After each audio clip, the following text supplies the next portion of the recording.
afternoon, everybody. I hope you have great breakouts, and it's been a wonderful program thus far for the morning. Today, this is not a disclaimer or a disclosure. That's not what I'm talking about. And that's me. But I want to talk about alchemy, the process through which you can turn something of no value into real value.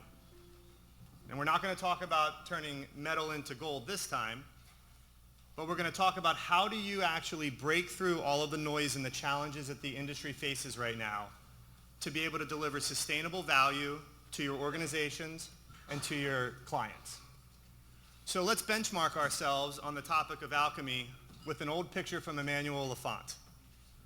This graphic illustrates how many relationships any one person can have, from your closest loved ones, to your friends, to your acquaintances, to the general population. 150 relationships is on average the total amount that any one person can handle. Yet in our practices, we have to service hundreds of clients and constituents. Averaging and adding social media to this process can get you up to 250, 300 relationships. But even with that additional scale comes the challenges of balancing customization with the ability to service a larger amount of clients. So what does that mean? We need to move up the client journey as a profession.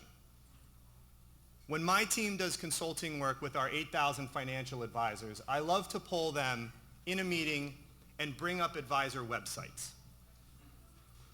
How many advisor websites list asset allocation and retirement income planning as the top services they provide?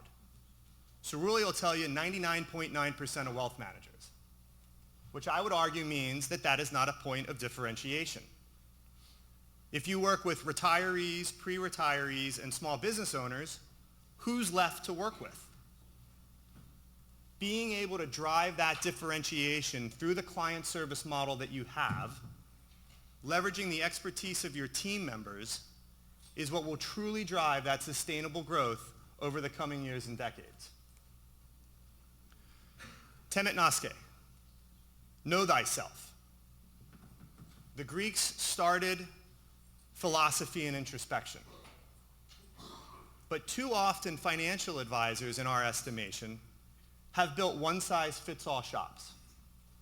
Again, I work with pre-retirees, retirees, and business owners. Yet now we're at a point where, be it because of regulatory demand, pricing pressures, or increased client complexity, we have to get to more persona-based marketing. We have to figure out a way to understand our clients better and more intimately so we can properly align our services and our pricing model that's going to allow us to treat everyone equally, but yet it's going to allow us to treat those that need more help in an enhanced manner. So you take your millennials, who, by the way, are 35 years of age right now. They are not recent college grads. They are Henrys. They are high earners that need your help. Having a differentiated pricing model that allows you to work with them is going to help differentiate your firm. Somebody coming right out and starting their family probably needs debt management, personal balance sheet creation, some term life insurance to get them started. They are not yet ready for an AUM or an A-based pricing model. Yet historically, they've been forgotten about. That's been the 20% pro bono work within your practice, hoping to bridge the relationship until they inherit the assets of their parents or grandparents.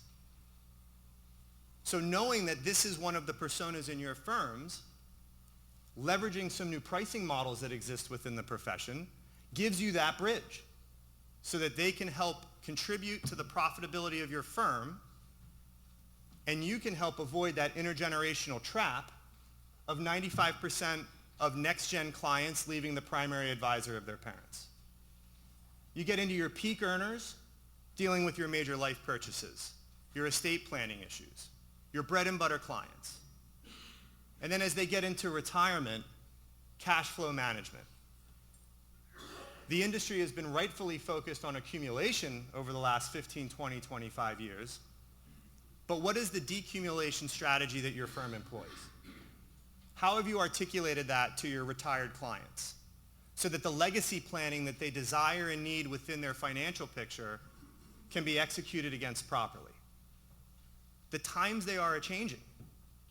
It takes a different approach to looking at your client base and how you segment them to be able to truly align your services.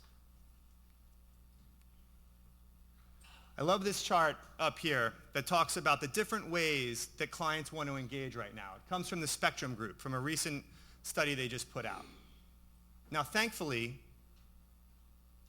clients still need our help as a profession.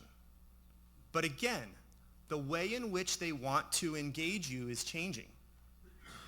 The advent of self-directed investment, a large percentage of the populace is going to gravitate to that. But because of that complexity of the financial picture that everyone has now, it demands your advice.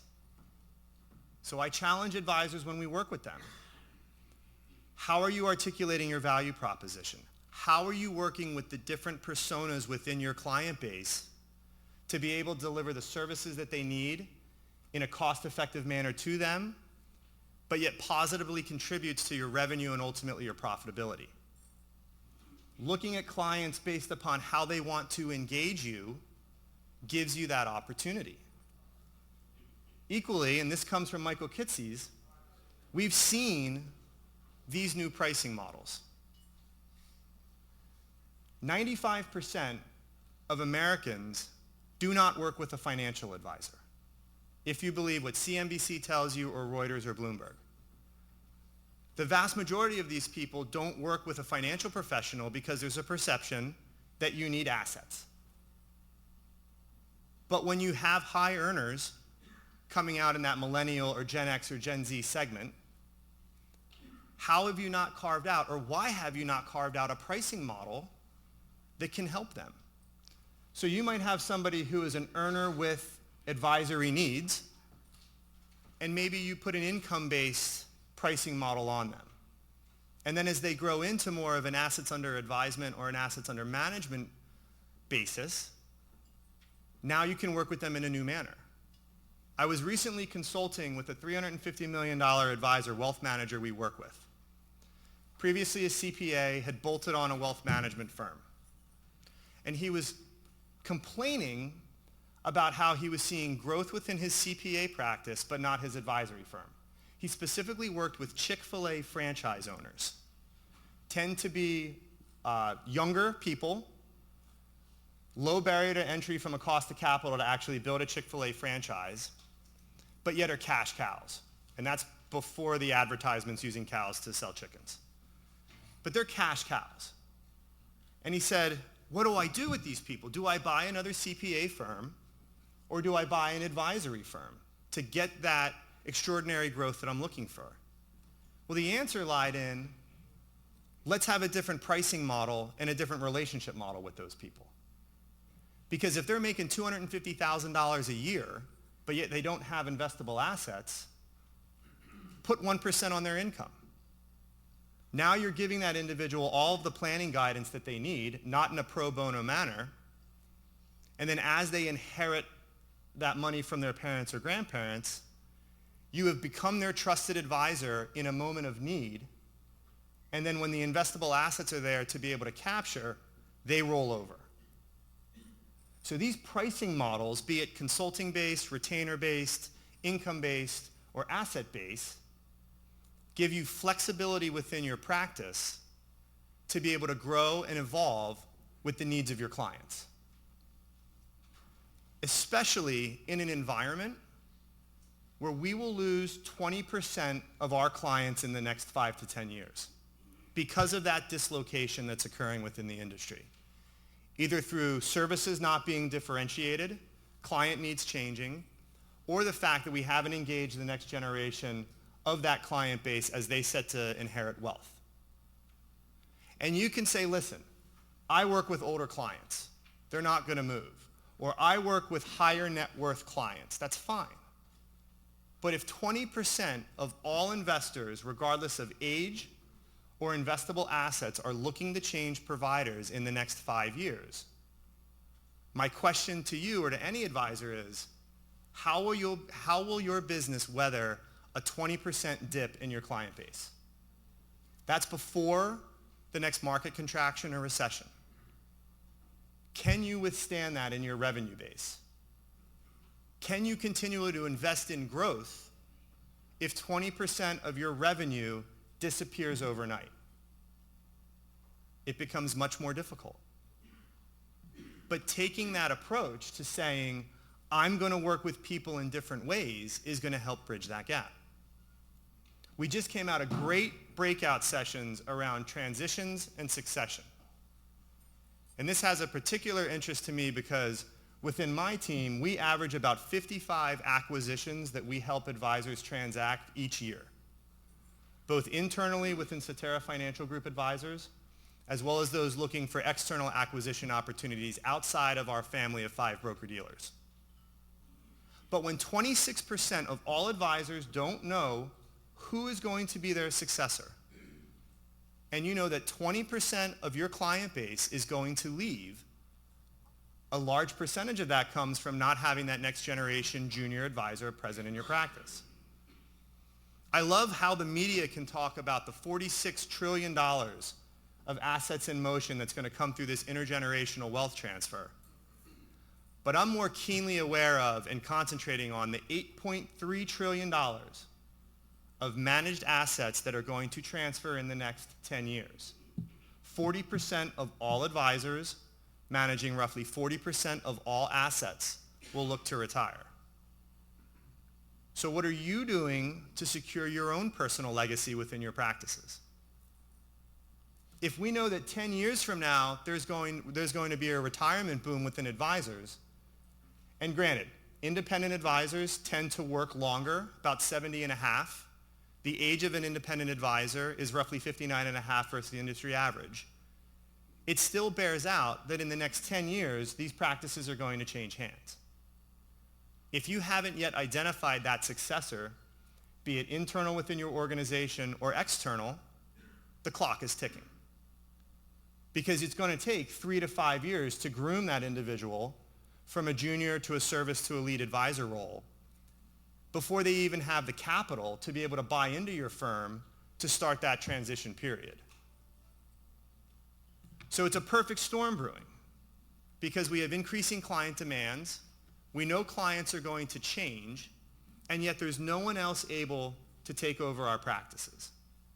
It's creating that perfect storm for this profession in a moment of time when increasingly the everyday American, be they on Main Street or Wall Street, requires and needs the financial advice that you can provide.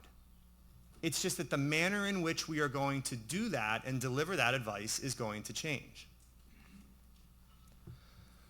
So that's why we really believe that strategic segmentation can drive that differentiation as well as provide that growth glide path over the coming years.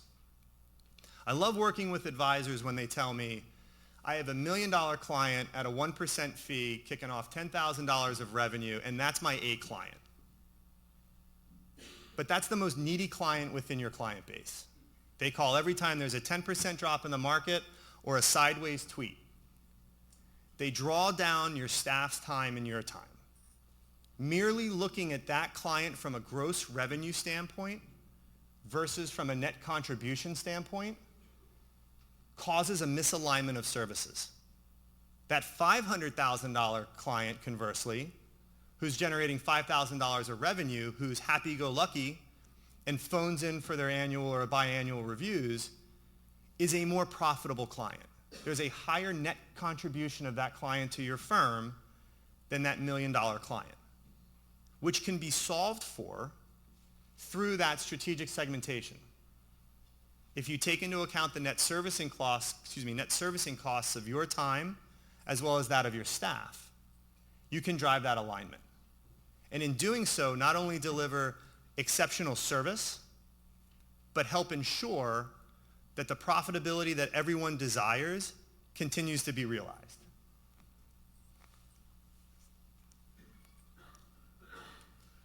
Now, the big question is, how are firms going to respond? Now, most firms are going to say, although I would challenge this SEI and FPA survey, if 42% of all advisors think that they're going to just create unique and individualized strategies for every client that comes in the door, my response would be, how many people are you going to hire? Because this is still a relationship-driven business and profession. There is commonality within every segment or persona of an advisor's book of business. If someone's invested in growth, chances are they're going to have one of the FANG stocks. We heard earlier about how model portfolios can drive enhanced practice capacity. So you have to figure out, how am I going to balance that differentiation that my clients desire with my need for scale? So maybe it's going to be that I'm going to adapt.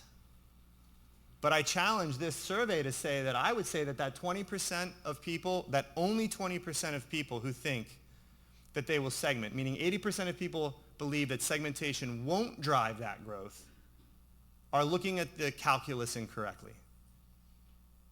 When I flew here from San Diego on Monday, I didn't get TSA pre-check for the first time in 3 years. How do you think my experience went at 5:15 in the morning at an airport on Monday? Yeah, running to the gate before the door closed.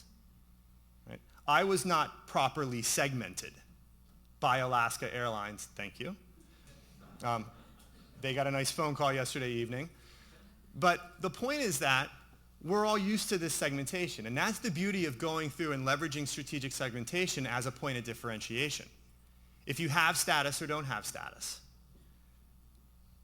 it drives your behavior, and it'll help drive the behavior of your clients if they understand that the segmentation that you do helps you align the services that you deliver in a better manner. I love that checklist that BlackRock had up earlier. And it doesn't take a lot to create something like that or leverage what your providers can give. But going through that introspection and understanding how the client contributes to the bottom line and aligning that service model provides that clarity in glide path.